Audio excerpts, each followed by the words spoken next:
everybody, Taco Rancher here. Welcome to my channel. This is Taco Rancher Jr. And this channel is going to be about the 2024 Tacoma. We're going to probably do a lot more about the Trailhunter in particular since we have a Trailhunter, but we'll be doing all sorts of comparisons and technical kind of reviews. We want to keep the reviews more fact-based and technical than just pure opinion, although obviously we're going to have plenty of opinions. This first channel, this first video is going to be really just about the Diamondback. It's there's a lot of YouTube videos out there about Diamondback bed covers. This is nothing like groundbreaking, but I did want to give people an opportunity to see what it looks like on a 2024 Tacoma, particularly on a Trailhunter without the Trailhunter Sport Bar. We're going to talk a little bit about the Diamondback bed cover generally, and then we're going to open it up and show you on the inside. This is the Diamondback HD.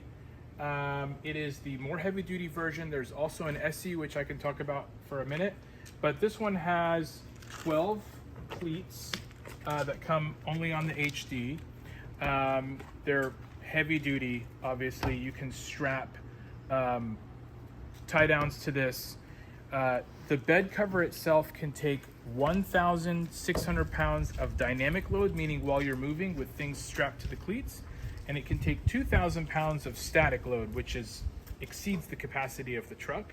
But I love how overbuilt it is. I don't think everyone needs to buy the HD, which is a few $100s more than the SE. I think this one came in at $2,400 and the SE was $1,900. It also comes with a spray-on liner, which from everything I've read is bulletproof. It's very difficult to scratch it, and I know folks who've had these for many years and they are still in great condition. You can also see the seal here is very high quality and it's very tight. We didn't have any leaks with this, except for when I took a power washer and sprayed it right at it. A little bit came through, which is kind of maybe to be expected. Even the tiny gap here where they give you, let me bring it over here. I actually don't have it with me, but they give you a black silicone seal that we applied inside of this little gap. The bed cover on the HD is 0.1 inches thick, and we will show that to you in a moment when we open it up. And that's some serious gauge for a bed cover. The SE comes with a 0.08 inch thick gauge. It can take 400 pounds dynamic and static. Like I said, this takes 1,600 and 2,000 pounds, which I find to be great. So we're going to open the back up, show you the thickness of the gauge, show you the locking mechanism, and talk a little bit more about it.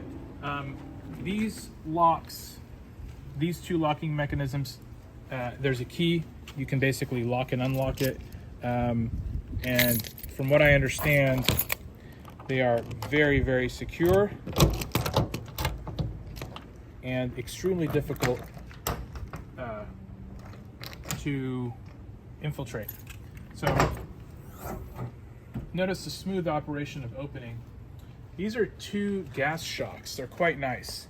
Each of them is rated for 97 pounds of dampening capability. This bed cover, each of these, the two main panels, the cab and the tail panel, they're about 50-ish pounds. The centerpiece is probably 15 or 20 pounds. So the whole thing comes in probably 120 to 130 pounds.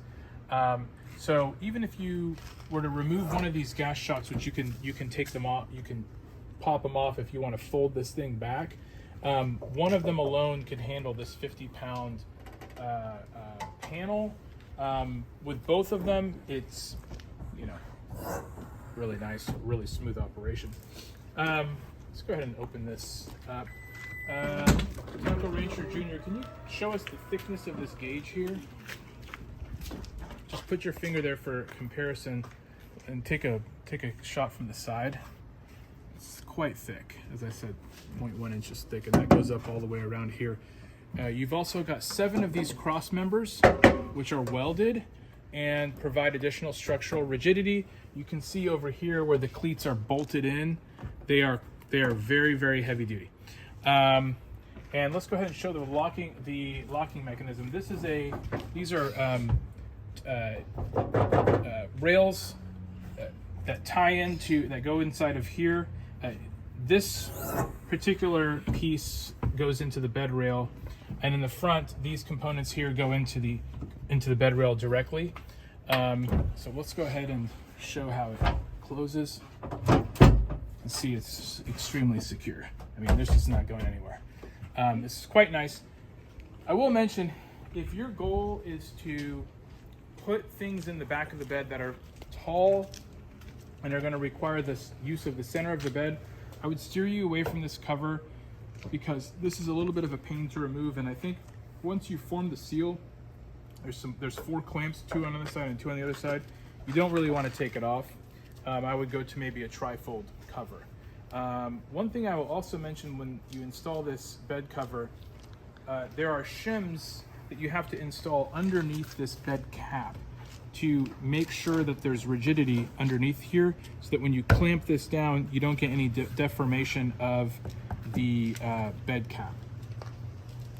So I want to go ahead and talk about the cab panel for a minute.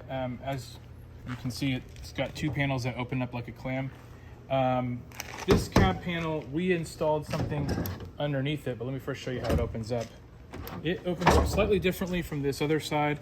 It has a safety feature here, a bar that makes sure that if this thing were to open up accidentally while you were driving, it would catch it. It even has additional safeties. It has safety mechanisms. It has 2 cables here on one on each side. Again, it's almost like a three layered system of redundancy in case this thing were to open up while you were driving. I don't think this is going anywhere. This is a nice feature here. We went ahead and purchased what's called a crossbin. This is called their T4 model. It's really nice if you have firearms that you want to keep secure in the back. So we've got 2 rifles back here. This is a 30-06. This is a 223. This one goes a little bit long and hangs over, but it can accommodate that. You also have these little bins in here. And as you can see, we've got tie down points from Diamondback, which you can attach these cleats that are stored in one of these little pockets. And I'm going to show you what this crossbin looks like from inside the bed. Let me just close this.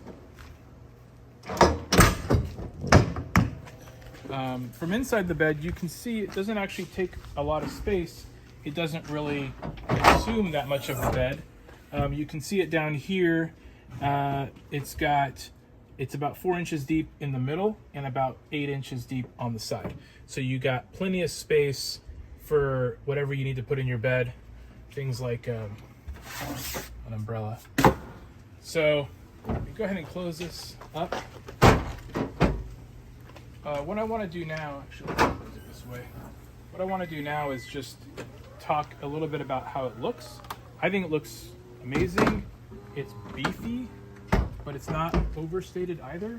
It's got these nice cleats on it, which kind of gives it a little bit more of an off-roady, tactical kind of feel to it, without it being over the top. I did select the smooth cover, which I like the smooth quite a bit.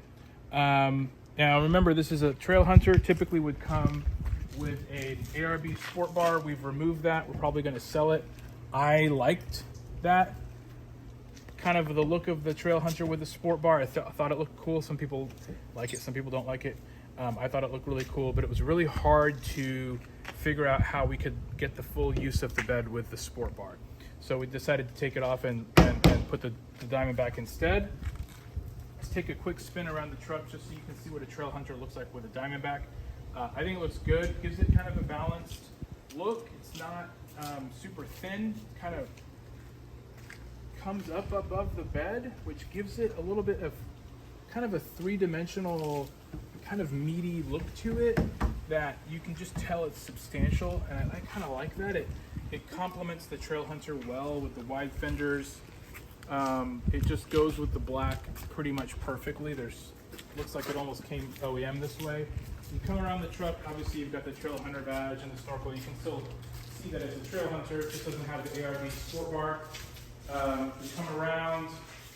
I think it gives the truck a balanced trucky look. I don't know if that's a word or not, but it looks trucky to me.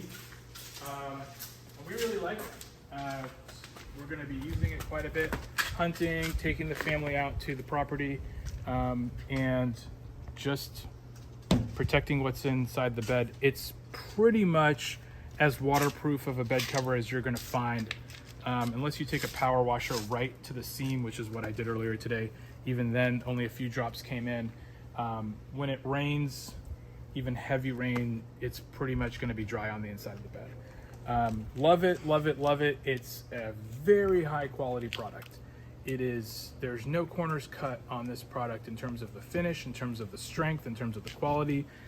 It is about as well made as it could be, as it could get. One other thing before we finish, you can actually, if you remove these gas struts, which don't take much effort, you can flip this back if you wanted to use this portion of the bed. I plan, if I'm gonna haul anything large, is to, I've got a bed extender in the garage here, and I can take this and flip it back and put stuff in the back. So I think for my purposes, hauling things like couches and stuff, I don't really do that very often. What I do a lot of is packing up gear and taking the truck out on adventures, and for that, this is absolutely perfect. So highly recommend it. Next video we're gonna do is going to be a little bit more technical in terms of comparing Tacomas. We're going to take a 3rd gen Tacoma and we're going to look underneath it. There's been a lot of discussion on the internet about which truck has thicker components, stronger components. I don't care for opinions, I only care about measurements and facts. We're going to go underneath, we're going to measure the upper control arm, we're going to measure the lower control arm, we're going to look at the tie rods, we're going to look at the frame, we're going to look at all of the primary components underneath the vehicle and just compare the thicknesses of the metal and see which one is more robust, because I've heard lots of stuff either way. On this channel, we only talk about facts, how thick something is, how robust it is in an objective sense. So anyway, thank you for watching the video. If you have any questions, please put them down in the comments, and we'll be back.